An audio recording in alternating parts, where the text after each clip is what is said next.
Avui vos porta una reflexió que nomenarem «Es que el francès és muy romántico» i altres merdes. La cosa va en que, tenint una conversació banal als vestuaris, topetí en una persona hispanoamericana que evidentment desconeix la situació sociolingüística del lloc on ha vingut a parar. Hi ha un punt positiu, i és que, tot i parlar-li en valencià, no mostrava cap animadversió cap a la llengua, cap mostra d'odi. Simplement, ok, el aborigen este me habla en indígena. I ja està, no passa res. Però clar, començarem a parlar de llengües. I digué la frase, és que el francès me parece muy romántico. A un filòleg francès que quan visqué a França era un quart de la seva vida. La cosa és que encara que jo parega tindre el xani curt, soc molt cordial i a mi m'agrada xerrar en la gent.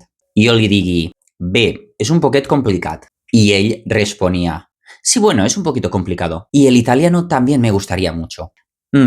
O siga, yo el que me cuestionaba era, ¿tú alguna vez has vivido en Francia? ¿Tú tienes una filología francesa? ¿Tú has estado casado con un francés? ¿Tú has estado durmiendo 4 años en la misma cama que un francés? ¿Tú comes lo que comía su familia? ¿Tú has escuchado hablar a su tío francés? ¿Tú ibas los domingos a tomar el café con tus abuelos adoptivos y a hacer crucigramas y tu abuela te enseñaba francés? ¿Tú has hecho una oposición de profesor de español lengua extranjera y has aprobado un examen en francés y en español que no es tu lengua materna? ¿Tú has trabajado para la educación nacional francesa durante 4 años? Si la respuesta es no, quines merdes m'estàs contant?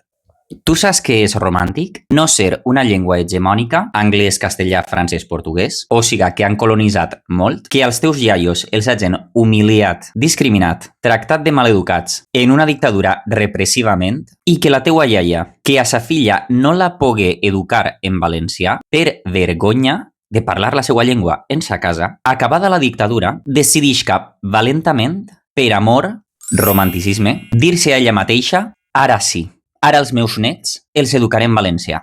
En una família superhumil, ella fent-se càrrec de 7 persones, ma mare, que té una esquizofrènia i son fill major, no deixant de parlar en valencià, sa filla al final, ma mare, aprengué a parlar valencià, gràcies a que els fills parlàvem en valencià, riure en valencià, plorar en valencià, viatjar en valencià, menjar en valencià, anar a empinar el catxirulo en valencià, que te canten cançons de non-non en valencià, anar a l'economato a per menjar perquè som una família humil en valencià, apuntar a tots els teus nets a alguna activitat extraescolar, apuntar-los a la falla per a que estiguen dos junts, apuntar-los a un centre infantil i juvenil on després has estat monitor molts anys. Anar a veure totes les obres de teatre del teu net i els milagres de Sant Vicent Ferrer. Anar a veure com fa judo el teu net.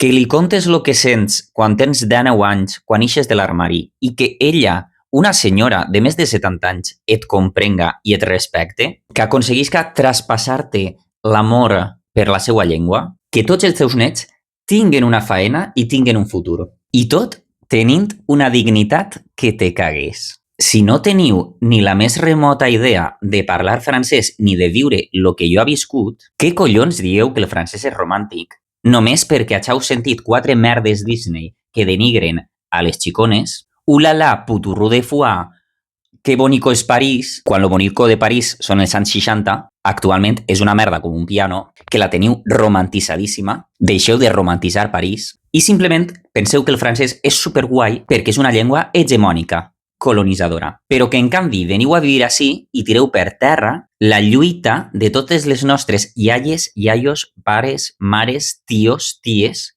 que durant 300 anys de repressió encara sobrevivim per amor a la nostra terra i a la nostra llengua, i per amor a la nostra gent, per amor a la iaia. Encara estem així, i encara estem donant guerra. Si això no ho consideres romàntic, si la meua llengua no la consideres romàntica, però el ulala puturro de foie, sense tindre ni la més remota idea de francès, el teu concepte i el meu de romanticisme diferixen prou. Com dia la iaia, ja parlarem de més espai.